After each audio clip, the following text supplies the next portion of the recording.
Coucou tout le monde. Bon, je tente une petite vidéo sur Crusader Kings 3.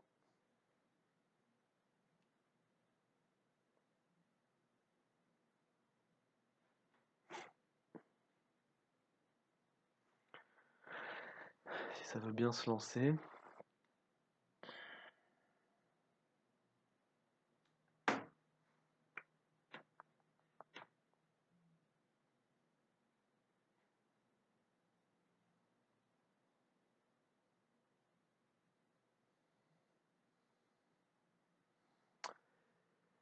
Bon, j'ai commencé avec Ivar le Désossé et en l'an 880, un truc comme ça.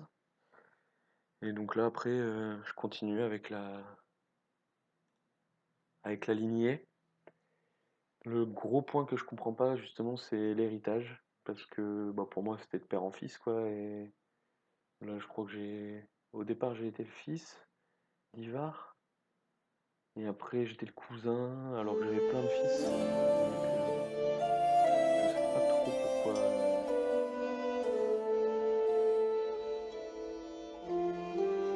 J'espère que le son du jeu n'est pas trop fort par rapport à ma voix. On verra, hein.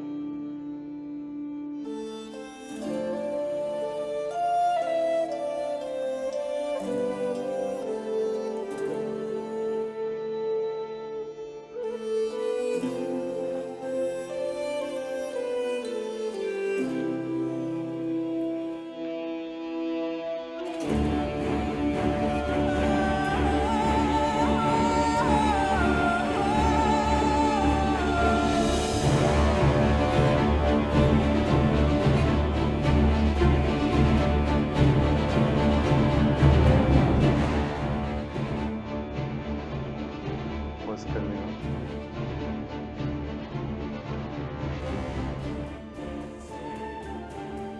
Donc le jeu est super complet, c'est ça qui est génial. Au niveau des batailles, c'est bien fait. Il y a quand même de la stratégie parce que bah, tu cartes la guerre à n'importe qui. Même pendant la guerre, tu peux placer le truc. Il faut des fois pas se faire coincer, moins de coups, voilà. Ou alors parfois essayer de coincer l'autre. Ça, c'est pas mal. Et puis le but du jeu dans les guerres, en fait, c'est vraiment assiéger les villes, en fait. Soit tu te bats avec des mecs, soit tu assièges les villes. Il y a deux possibilités dans la guerre. C'est pas hyper varié, mais ça reste simple et sympa à faire.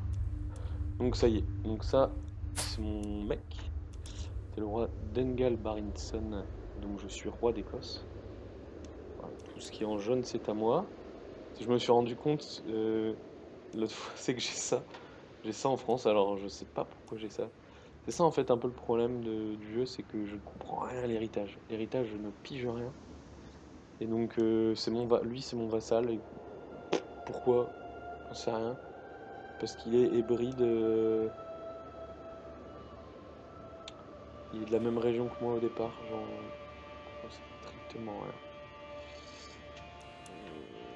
Bon voilà. Voilà mon royaume. Donc alors. Dengal. La famille. Donc lui c'était Baride. Donc j'ai eu. Donc je suis le fils du mec que j'avais avant. Donc ça va, ça c'est plutôt clair. Et là.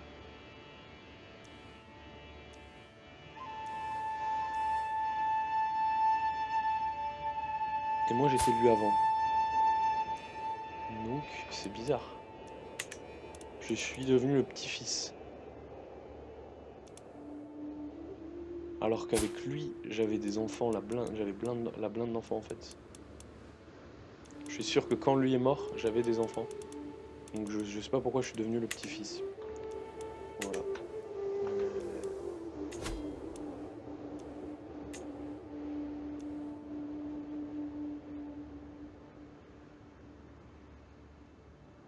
Ou alors il me restait que des femmes et du coup je suis devenu le petit-fils, ça doit être ça.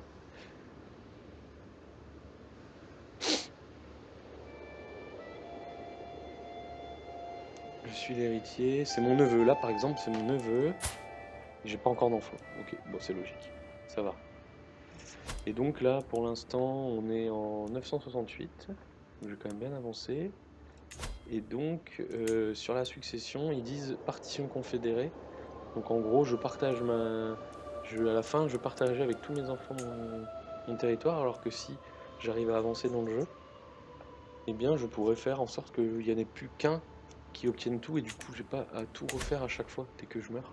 J'ai pas à tout récupérer à chaque fois.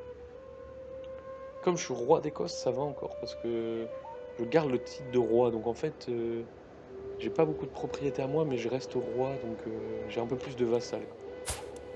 Les vassaux, j'en ai un peu plus. D'ailleurs, même pas trop. Bon, voilà. Hop, j'avais fait une guerre, je l'ai gagnée. Voilà, y a pas de souci. Donc pour les guerres, je vous ai expliqué. Donc alors, chaque personnage a des caractéristiques. Diplomatie, martialité, intendance, intrigue et érudition. Et donc en fonction de comment on va être éduqué, on va avoir plus ou moins des facultés. La prouesse, c'est pour le combat. Les chevaliers, en fait, faut qu'ils aient beaucoup de prouesse pour être fort et pour pouvoir diriger l'armée.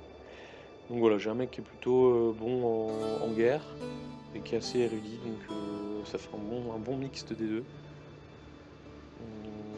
Voilà. Ça, c'est ma femme. Et donc ma femme, c'est important aussi qu'elle ait des bonnes caractéristiques parce que j'ai un conseil. Et le conseil, il y a ma femme et qui m'aide en fait en fonction de ses capacités, qui va m'aider voilà, à gérer le domaine. Et donc elle va me donner des caractéristiques à moi-même.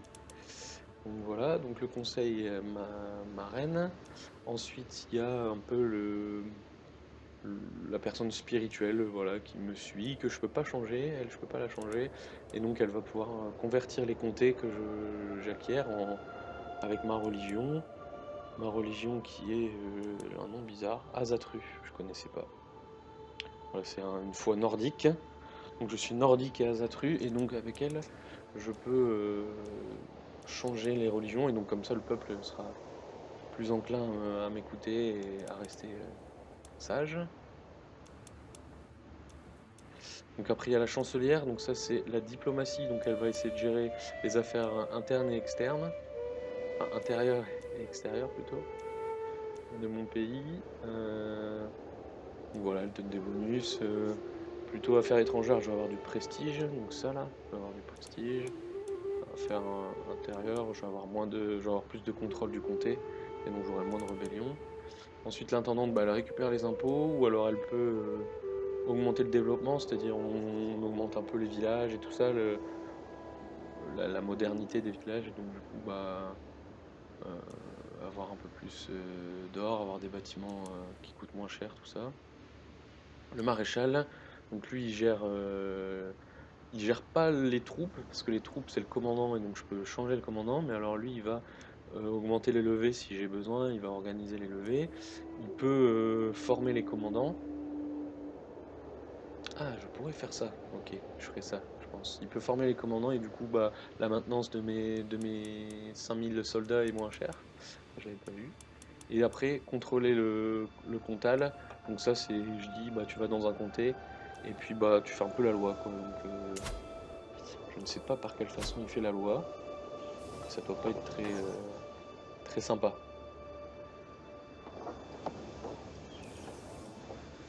Donc là par exemple, ah oui, la Suède vient de me piquer. La Suède vient de me piquer le petit territoire. Donc il ne sert plus à rien là où il est. Bon, voilà, je vais former les commandants et du coup je retombe à plus en positif pour le prestige. C'était important. Et alors Inga, c'est important aussi pour les complots. Donc les complots en fait, bah, par exemple elle, en faisant un clic droit, il y a plein de possibilités. Je pourrais l'assassiner, et donc ça c'est un complot, et donc il faut avoir une maître espion la plus forte possible pour qu'elle appuie mon complot et que ça se passe dans les meilleures conditions, ou je peux l'influencer pour augmenter voilà, comment on peut appeler ça? Est-ce qu'elle m'aime bien ou pas en fait? Et donc ça va de -100 à +100, et donc je peux influencer, elle gagnerait 15-20 en un an, elle gagnerait 15-20 si ça réussit. Voilà, il y a 1%